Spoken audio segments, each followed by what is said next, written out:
쌓은 모양과 쌓기나무의 개수를 알아볼까요? 네 번째 시간입니다. 1번부터 보면서 개수 파악해 보도록 하겠습니다. 지혜는 공원 안에 있는 만화박물관의 층별 안내도를 살펴보았대요. 여러분이 어느 건물인가에 가면 항상 이런 안내도가 있어요. 특히 층별로. 여러분이 백화점을 갔다고 생각해 보시면 수많은 매장들이 각 층에 나누어져서 위치도 헷갈리게 이렇게 나와 있는 거를 여러분이 확인할 수가 있을 텐데, 그럴 때 이런 안내도를 보시면 우리가 어떤 점이 좋을까요? 어느 위치에 어떤 장소가 있는지를 쉽게 파악하실 수 있습니다. 그리고요, 특히 층별로 나누어져 있는 경우에는요, 예를 들어 여러분이 도서관, 만화도서관에 가고 싶어요. 그러면 2층에 있는 요 위치에 만화도서관이 있구나 라는 것을 여러분이 이 안내도를 보시면 파악을 하실 수가 있습니다. 그랬을 때 2번을 보시면요, 쌓기나무로 쌓은 모양을 층별 안내도처럼 나타내려고 한대요. 층별 안내도라고 함은 각 층별로 구분을 하기 때문에 여기에서도 1층, 2층, 3층을 각각 이런 식으로 1층, 2층, 3층으로 구분해서 그려놓은 건데, 지금 보시면 여기 1층에 나와 있는 모습을 위에서 바라본 모습을 칸칸이 지금 그려놓은 상태예요. 그러면 2층도 마찬가지로 위에서 바라본 모양을 그려야 될 텐데, 지금 보시면요, 이 니은처럼 생긴 2층의 모양이 1층 위로 올라갈 때는 그대로 내려가서 여기 위치에 쌓이게 되거든요. 그러니까 똑같이 위에서 그려보시면 이런 형태로 그릴 수 있을 거예요. 1층 위에 이런 형태로 지금 쌓여 있는 모습인 거죠. 그러면 3층 같은 경우에는요, 3층은 지금 여기에 한 칸만 존재하고 있는데 이 친구가 여기 그리고 여기 위에 순차적으로 쌓이게 될 거란 말이에요. 그래서 맨 왼쪽 위에 있는 이 부분이 3층의 위치가 될 거예요. 그래서 1층, 2층, 3층을 이렇게 나누어서 그려보았습니다. 층별로 나타낸 모양을 봤을 때 어떤 점이 좋은가요?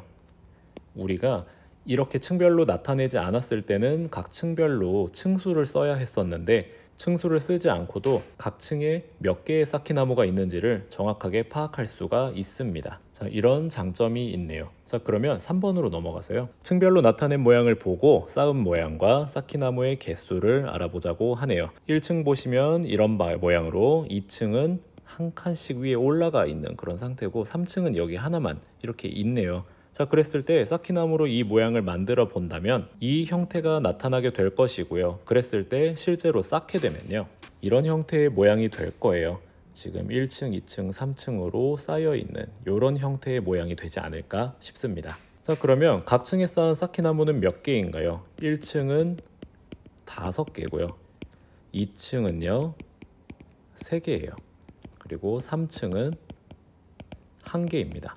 그랬을 때 총 똑같은 모양으로 쌓는데 필요한 쌓기나무는 모두 몇 개인가요? 9개가 필요하게 됩니다. 그랬을 때 위, 앞, 옆에서 본 모양을 각각 그려보라고 하는데요. 이 친구 같은 경우에 위에서 보시면 1층에 쌓여 있던 것과 동일한 모양이 되겠지요.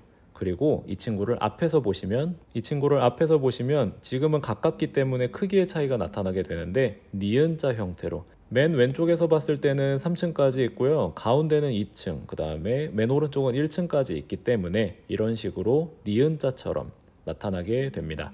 그리고 오른쪽에서 보셨을 때는 이런 식으로 가장 높은 층이 오른쪽으로 가게 되겠죠. 그리고 가운데가 2층, 맨 왼쪽이 1층까지 있는 상태가 되겠습니다. 자, 그래서 위에서 본 모양을 먼저 그려보면 이런 형태가 될 겁니다. 1층에 있는 그 모습이 그대로 나오겠지요. 앞에서 봤던 모양은 이런 모양으로 3층, 2층, 1층까지 보이는 형태가 될 것이고요. 옆에서 봤던 모양은 앞과 뒤집어진 상태였죠. 이런 형태가 될 것입니다. 왼쪽부터 1층, 2층, 3층으로 올라간 형태였지요. 다른 표현 방법과 비교했을 때 층별로 나타낸 모양은 각 층에 있는 개수를 정확하게 확인할 수 있다는 점이 좋았습니다. 4번으로 정리해 볼게요. 쌓기나무로 쌓은 모양을 층별로 나타냈을 때 위에서 본 모양의 수를 쓰는 방법으로 나타내 보자고 하네요. 그러면 지금 1층에는 T자형으로 있고 2층에는 기역자형으로 있습니다. 3층에는 여기만 있기 때문에 색깔을 바꿔서 좀 표현을 해보자면, 2층을 빨간색으로 했다고 했을 때 2층은 지금 여기에 이렇게 올라가게 될 거예요. 그리고 3층을 파란색으로 했을 때 여기에만 이렇게 존재하는 형태가 될 것입니다. 그러면 각 칸에 몇 층까지 있는지를 적어보자면 여기는 2층까지 있지요. 2층, 여기는 1층까지밖에 없습니다. 가운데 네모에는 3층까지 존재하고요. 여기는 2층까지 있는 상태입니다. 이 형태를 그대로 오른쪽에 그려주시면 되겠네요. 그래서 요번 차시 같은 경우에는 전 차시에서 연장되는 그런 내용 같고요. 어떤 점이 좋았는지를 여러분이 말로 설명을 하실 수 있으면 이 차시는 모두 해결이 될 듯합니다. 수고하셨습니다.